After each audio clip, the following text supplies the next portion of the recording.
നമസ്കാരം.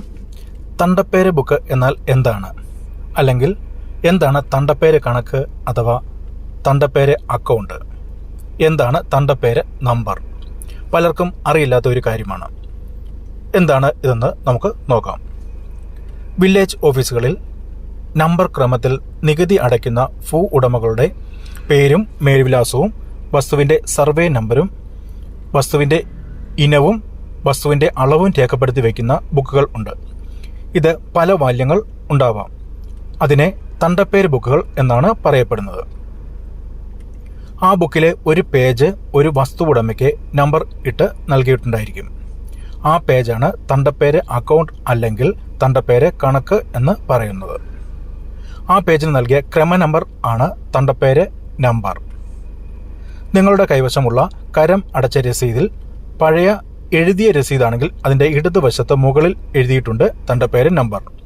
പുതിയതായി online receipt ലഭിച്ചവർക്ക് Kerala സർക്കാർ റെസിപ്റ്റ് എന്ന് എഴുതിയതിന് താഴെ തണ്ടപ്പേര് നമ്പർ പറയുന്നുണ്ട്.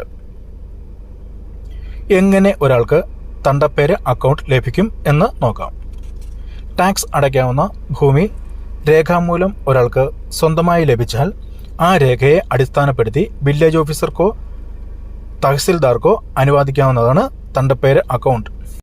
നിങ്ങളുടെ പിതാവ് അദ്ദേഹത്തിൻ്റെ പേരിൽ കരം അടയ്ക്കുന്ന 1 ഏക്കർ ഭൂമിയിൽ നിന്നും 1/2 ഏക്കർ നിങ്ങളുടെ പേരിൽ ധനനിശ്ചയാധാരം ചെയ്തു എന്ന് കരുതുക. ആ ആധാരം പരിഗണിച്ച് വില്ലേജ് ഓഫീസർ നിങ്ങളുടെ പിതാവിൻ്റെ തണ്ടപ്പേര് അക്കൗണ്ടിൽ നിന്നും 1/2 ഏക്കർ കുറച്ച് 1/2 ഏക്കർ നിങ്ങളുടെ പേരിൽ ചേർക്കാൻ തഹസിൽദാർക്ക് ശുപാർശ ചെയ്യുന്നു. തഹസിൽദാരുടെ ഉത്തരവ് ലഭിക്കുന്ന മുറയ്ക്ക് വില്ലേജ് ഓഫീസർ നിങ്ങളുടെ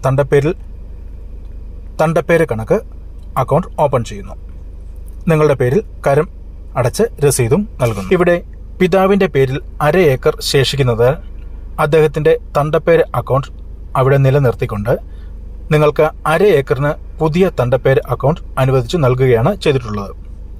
അതേസമയം നിങ്ങളുടെ പിതാവ് അദ്ദേഹത്തിൻ്റെ 1 ഏക്കർ ഭൂമി പൂർണ്ണമായും നിങ്ങൾക്ക് എഴുതി നൽകിയാൽ അദ്ദേഹത്തിൻ്റെ തണ്ടപ്പേര് അക്കൗണ്ട് ശൂന്യമായി മാറ്റിക്കൊണ്ട് നിങ്ങളുടെ പേരിൽ പുതിയ തണ്ടപ്പേര് അക്കൗണ്ട് തുറന്ന് 1 ഏക്കറും നിങ്ങളുടെ പേരിൽ ചേർത്ത് നൽകും. ഇപ്രകാരം വസ്തു പേര് മാറ്റുന്നതിനെ സബ് ഡിവിഷൻ പോക്കുവരവ് എന്ന് പറയുന്നു. ഇത് തഹസിൽദാർമാരുടെ ഉത്തരവിൻ്റെ അടിസ്ഥാനത്തിൽ മാത്രമേ വില്ലേജ് ഓഫീസർക്ക് ചെയ്യാനാകൂ.